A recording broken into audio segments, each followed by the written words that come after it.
Looking back on this text, I feel like yes, it should be used again, but also it is outdated. I feel like this text really took the readers through what it's like being a teenager online, what they do, and how they engage with the internet and social media.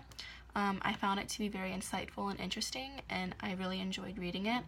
A lot of what I read I could really connect with because as a teenager I did almost the exact same things Boy talked about. For example, when they talk about Facebook and status updates and how sometimes you post song lyrics and they mean nothing, but if an adult read them, they read more into it and think something's wrong.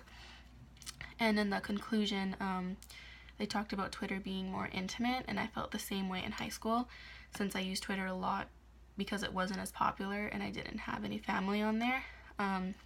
However, I do agree that it is outdated a bit.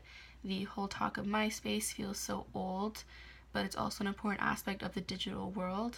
I feel like it was one of the first spaces, along with a couple others, but I was probably too young to use them. Right now, I'm currently doing a project on how teenagers engage with social media, specifically Instagram, because when I was a child and even a teenager, I was constantly online, and I guess this topic has always stuck with me, and I found it interesting. And I found this text very helpful because I find it hard to find text or articles that really give an in-depth look at what teenagers are saying.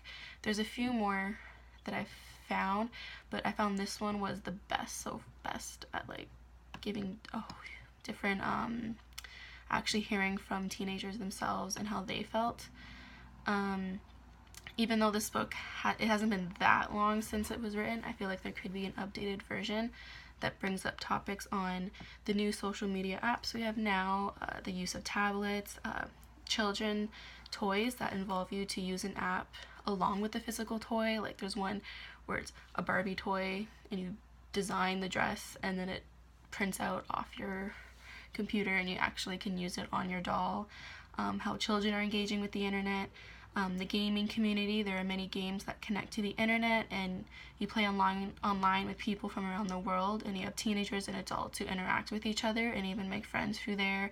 How teenagers are making friends through the online world even though they may not live in the same town. Like I'm on Tumblr and I met people who live in the States and we became friends.